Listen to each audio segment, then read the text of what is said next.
Dear students, കഴിഞ്ഞ ക്ലാസ്സിൽ 10th സ്റ്റാൻഡേർഡിലെ നമ്മൾ പഠിച്ചത് എസ് പി എന്നീ ബ്ലോക്കുകളിലെ മൂലകങ്ങളുടെ പ്രത്യേകതകളാണ്.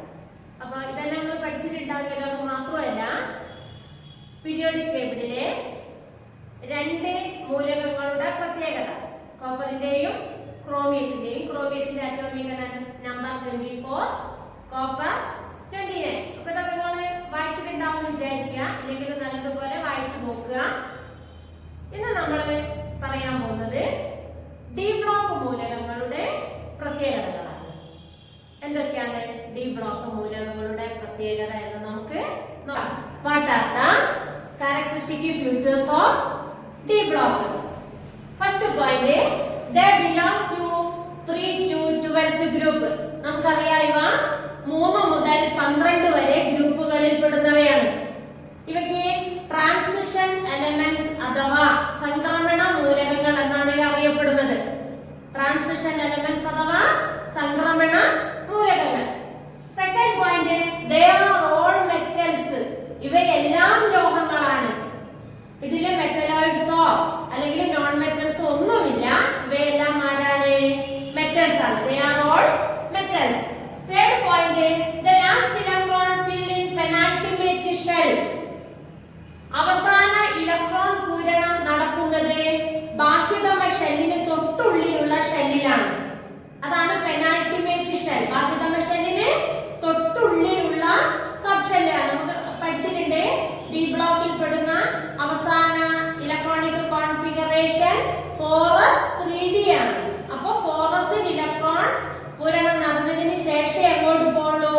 3d യിലേക്ക്. അതായത് last electron filled in penultimate shell. ബാഹ്യതമ ഷെല്ലിന് തൊട്ടുള്ളിലുള്ള ഷെല്ലിലാണ് ഇലക്ട്രോൺ പൂരണം നടക്കുന്നത്. Next point, they show different oxidation state.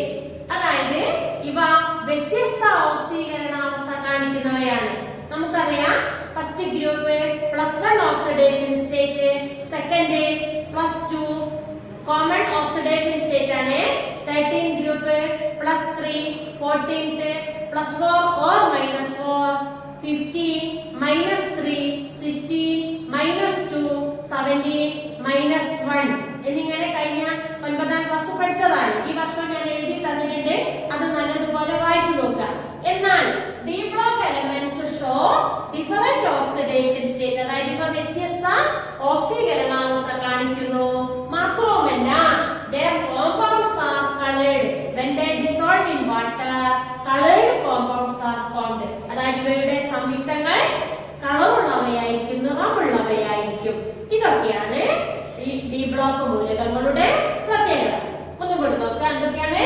They belong to 3 to 12th group. അതായത് ഇവ 3 മുതൽ 12 വരെ ഗ്രൂപ്പുകളിൽ പെടുന്നു.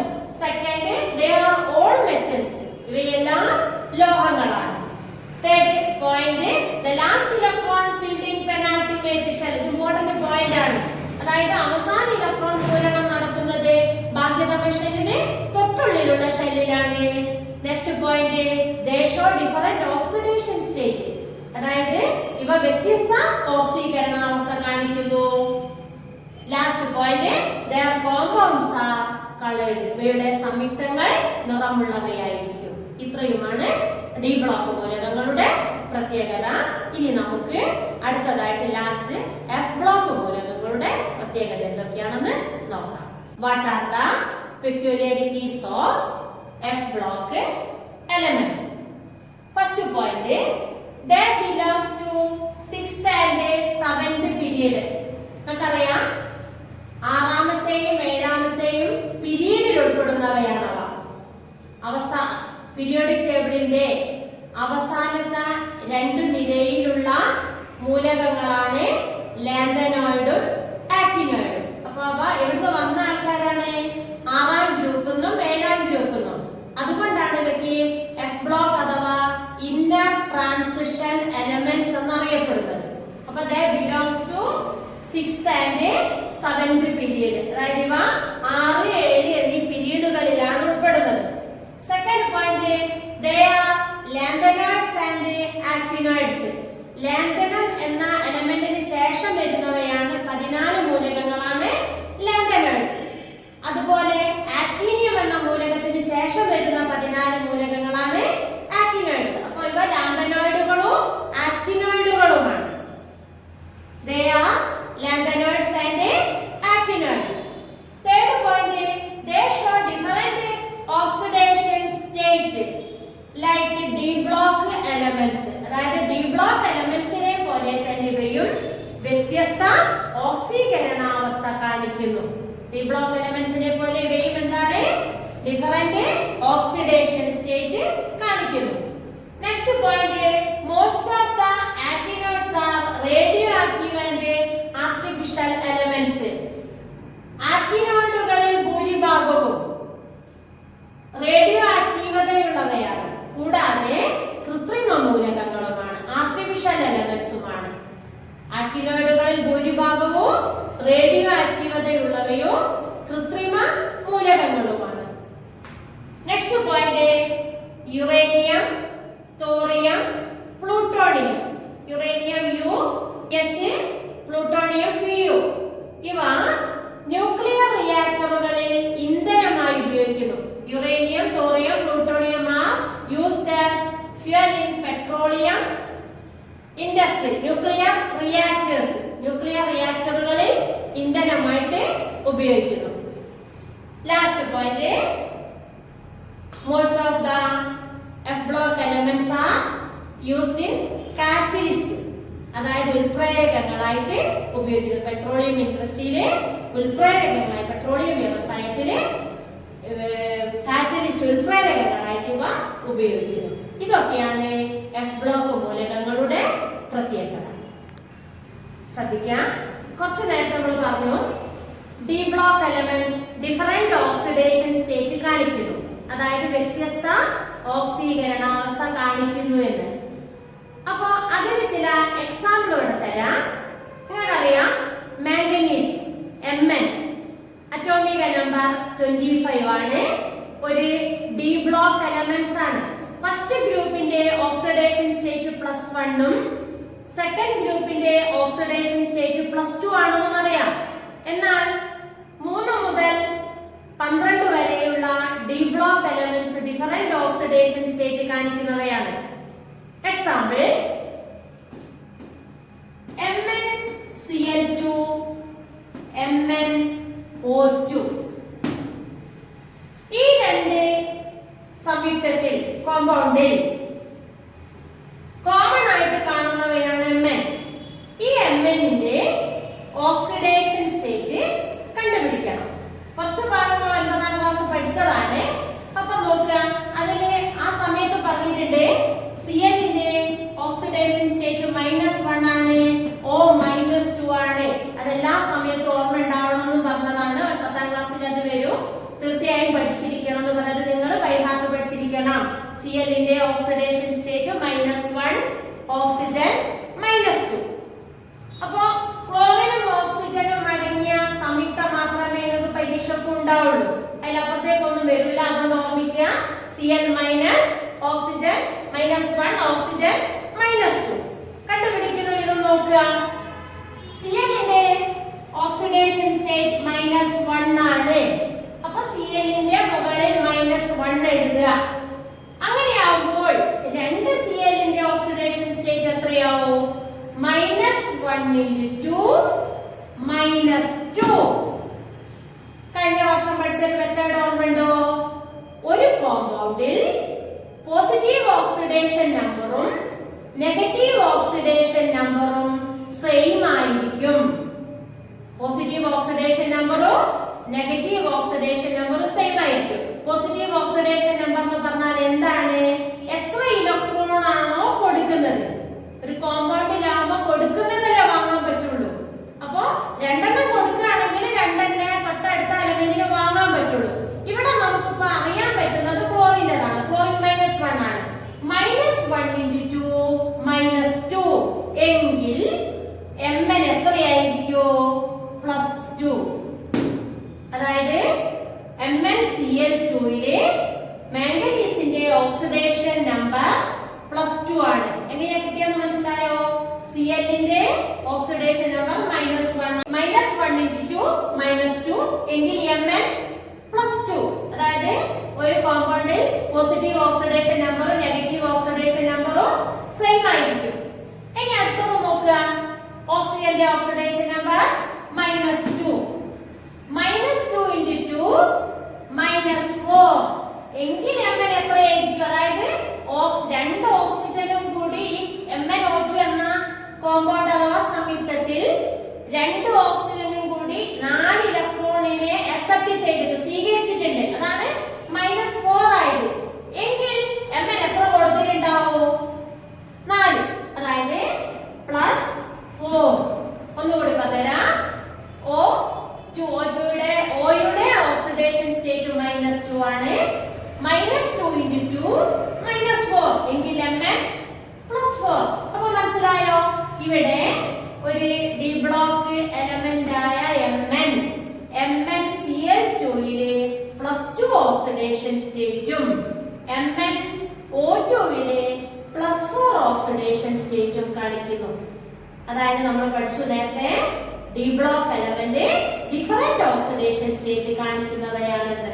എന്നാൽ ഒരിക്കലും ക്ലോറിനോ ഓക്സിജനോ ഡിഫറെന്റ് ഓക്സിഡേഷൻ സ്റ്റേറ്റ് കാണിക്കുന്നില്ല. കാരണം ഇവ റെപ്രസെന്റേറ്റീവ് എലമെന്റ്സ് ആണ്. അതായത് ഇവ 17ാം ഗ്രൂപ്പിലാണ്, ഓക്സിജൻ 16ാം ഗ്രൂപ്പിലാണ്. പി ബ്ലോക്ക് എലമെന്റ്സ് ആണ്. എന്നാൽ ഇവർക്ക് എന്താ പ്രത്യേകത? ഡിഫറെന്റ് ഓക്സിഡേഷൻ സ്റ്റേറ്റ് കാണിക്കും. ഇത്രയാണ് ഓക്സിഡേഷൻ സ്റ്റേറ്റ് കാണിക്കുക. പിന്നെ ടെക്സ്റ്റ് ബുക്കിലുണ്ട്, എക്സാമ്പിൾ കൊടുത്തിട്ടുണ്ട്.